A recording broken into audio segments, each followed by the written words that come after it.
From the makers of Cold Water Omo. In the dark cellar of the Special Administration Building at St. Catherine's, the Brigadier and Major Parsons were disturbed in their work and startled by Sergeant Hearn, who entered with unseemly haste, tore across the floor, almost forgetting the soldierly formalities, and skidded to a stop in front of them. He just remembered to throw a salute before he said, "Intruders in the area, sir. Unauthorized. 2 men. Got away, sir." Got away? Report, Sergeant. And make it coherent. Yes, sir. 2 unauthorized men, sir. Stole a vehicle, sir. Well, they can't get very far that way. All roads are blocked. Which way were they headed? I'm not sure, sir. I think they went to the northern part of the town. Know who they were?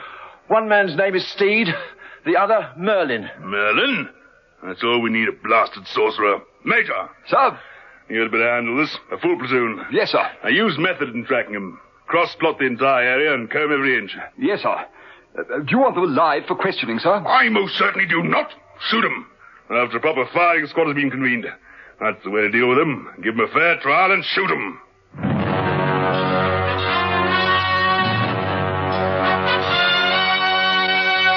The Avengers.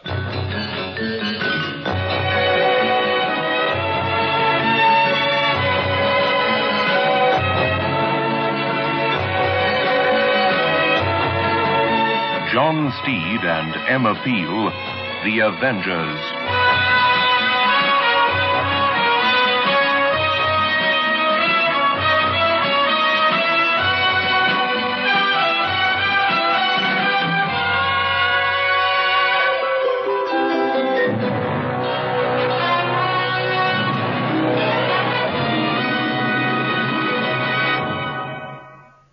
Cold Water Omo has really powerful cleaning action. Mrs. Senior discovered this. My husband wears overalls to work, and they come back very sort of greasy and dirty.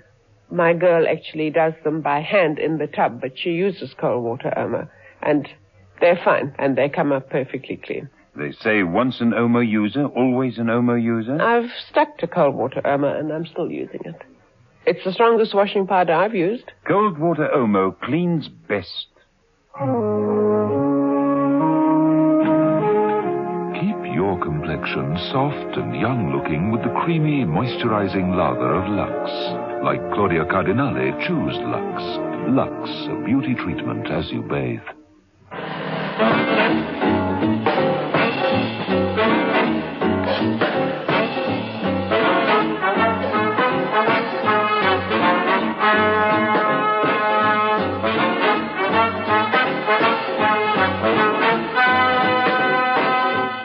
Episode 4 of this story, in which John Steed and Jimmy Merlin find themselves an ally, but still can't unravel the mystery of what's going on in St. Catherine's the morning after.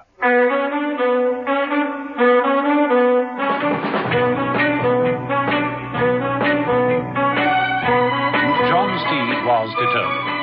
He'd found Jimmy Merlin, and regardless of what was going on, he wasn't going to release him. Admittedly, this was a severe setback. He wasn't sure when Merlin would try to make a break for it. It meant watching him and whatever was round the next corner. And driving the armored car was difficult with only one hand. Steed decided to park the thing.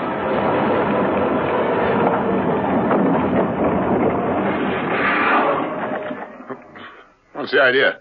I'd hoped you were going to get us out of here. I've told you. I'm not leaving Mrs. Peel. Be realistic, Merlin. If this whole town is under martial law, they'll have barriers up on all the roads out of it. I suppose that's true. But look, Steed, I'm your prisoner, right? Right. And I'm your responsibility, right? Right. Then you're supposed to take care of me, right? Wrong. But the rules say... There are no rules in this business, Merlin. You should know that. Now, you want to find out what's going on, don't you? No. Well, there you are, then. Come on. Steed dragged Merlin out of the parked car. They walked stealthily down the street and round the corner. There, not more than a few yards away, was a radio van, the one they'd seen earlier. The round circular aerial had stopped revolving. This made Steed wonder if there was anyone in the van. He pulled Merlin forward. I'm going to try the rear doors. Steed reached the van, grasped the rear door handle, and jerked it open. Oh, well, you might have not. What's up, miss?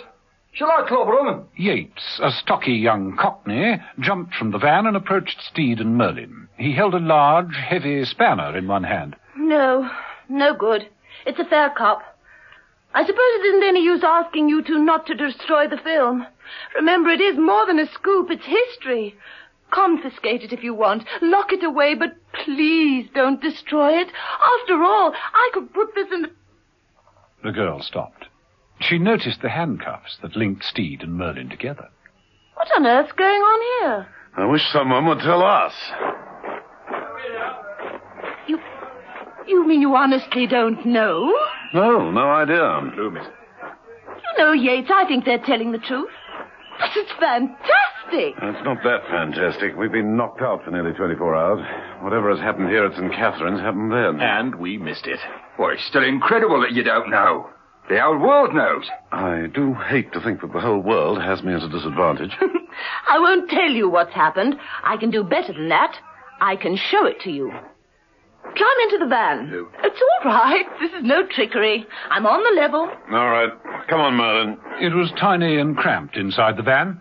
Yates moved to a TV monitor at the far end and began flicking switches. I'm Jenny Thurston, by the way. Television News. We came in to cover the event, and then, when everyone was ordered out of the area... We stayed on. Against orders, of course. We've been sneaking around the streets, picking up what shots we can. Okay, miss. Ready for the playback. Switch it on. Right. This is the newscast you would have seen if you hadn't been asleep all day yesterday. This is Jenny Thurston. I'm standing here in the heart of St. Catherine's. Cars are still pouring out of the town in their thousands. But jams are building up, and already owners are abandoning the private vehicles and hurrying away to the special coaches standing by for evacuation. It was difficult for me to do this commentary. So much was going on. Special troops, Thank you. troops enter the town. A state of emergency has been proclaimed. Within 30 minutes, this town and the surrounding 50 square miles surrounding it will be evacuated. It will become a ghost area, empty save for the troops. The area is under martial law as from now. Here you see the man who will remain in sole command. Brigadier Hanson. Hanson's in Easy there, man. Yes, miss, what is it? Television News. Brigadier, are you satisfied that everyone has been warned to leave the area? We've called on everyone. Yes, I'm satisfied. And how do you feel about staying on? I'm a soldier. I have a duty. Clear that truck! Get moving there, man! We've got others arriving! Move! What I would like to stress to the nation is that there is no need to panic. We have everything under control. We know what we must do, and we shall do it. Excuse me. You man! Move that truck! He knows what he must do. Get that train down! Brave words from a brave man. Gently, And there is the commission building. In there lies the task he must tackle. And the whole world will be waiting with bated breath to see the outcome of that task. If he succeeds, a royal welcome awaits him. If he fails, then he, his troops, this town, the countryside for 50 miles or more will cease to exist. Right, isn't it? The Eastern Hemisphere Trade Commission building. It was vacated recently, but its occupants left behind them a monster buried deep in the cellar. They left behind the atom bomb, which Brigadier Hansing and his men must attempt to defuse at once. And now I think we should pass on to the crowds and ask their opinion. The men over there for the coach. All right, Yates, that's enough. Kill it. Yes, miss. Atom bomb. But why? Who? No one's sure. The Trade Commission building was occupied by representatives of more than 20 countries. Your guess is as good as mine. A hostile warhead deep in the middle of our own territory. Nice ace to have up one's sleeve. How was it discovered? Pure fluke. Brigadier Hanson's one of the nuclear experts. He was staging some maneuvers in this area. His instruments registered radioactivity. He pinpointed the bomb. That explains a great deal. I should have thought it explained everything. So, Miss Thurston, you're here without authority, then? I'm afraid so. If we're caught, they'll... Shoot you. Oh, I think a firm reproof would be more in order. Don't kid yourself. We've already seen how trigger-happy they are. The firing squad's already been at work. You've got to be joking. I'm afraid not. You mean they actually shot someone? Here in an English country town? There is a state of emergency. Did you hear that, Yates? Come on, we can't miss this. Right, miss. No. Better still, you stay inside here. These two can ride with me in the front and show me the way. You can tell me more about yourself as we drive. I say, look here. No arguing. This could make the biggest story we've ever done. Well, come on. No time to lose.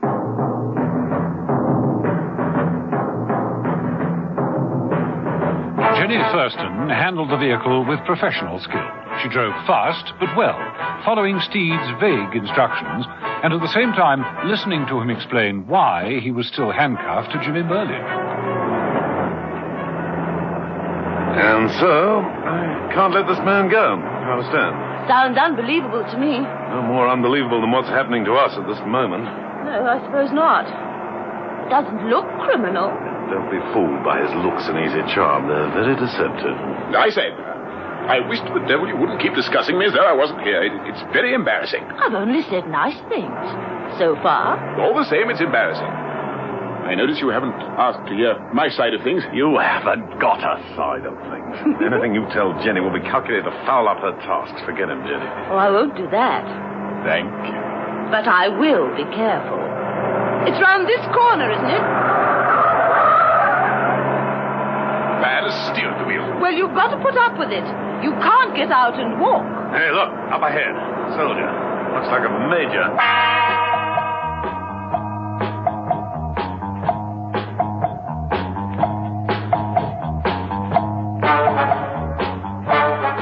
It was Major Parsons, alone, but with a drawn revolver. What now? Slow down. Slow down. It's about time I made myself known to the authorities. You sure that's safe? Don't worry. I'd have probably been sent into the area anyway. Hey, Major.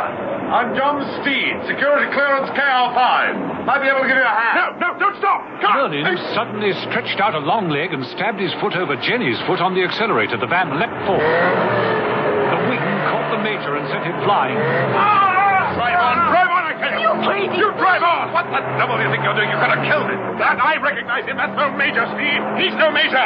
What? That man is not British. His name's Parninsky. Gregor Parninsky. A cutthroat, a pirate, a mercenary. Are you sure? I'm quite sure. That man lying back there in the road unconscious is Parninsky, a Russian agent. Figure that one out, Steve.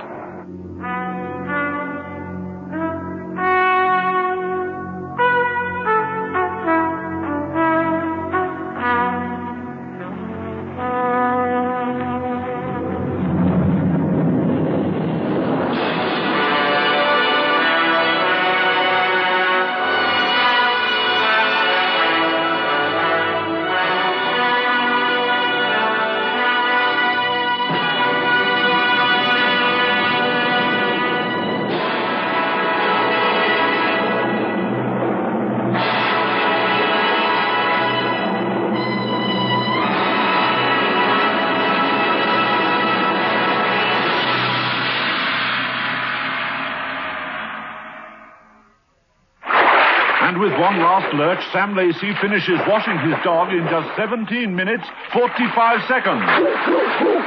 Well done, Sam. There now the sports. I lift a pint of beer now and then. You look very fresh, Sam. What deodorant do you use? Shield for Sportsmen, of course. Why? It works. Shield for Sportsmen deodorant won't stick, sting, or stain. In aerosol or roll-on, it's made to keep sportsmen cool and dry.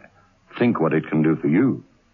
Once an Omo user, always an Omo user, like Mrs. Bodington. My wash is beautiful, and I'm very proud of it. There's nothing like cold water Omo. No dirt can stand up to Omo. Over 1 million housewives have proved it. It cleans best.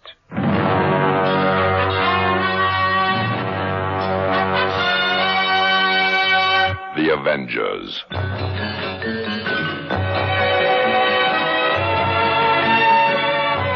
Listen every evening, Monday to Friday, to John Steed and Emma Peel, The Avengers. Brought to you by the makers of Cold Water Omo.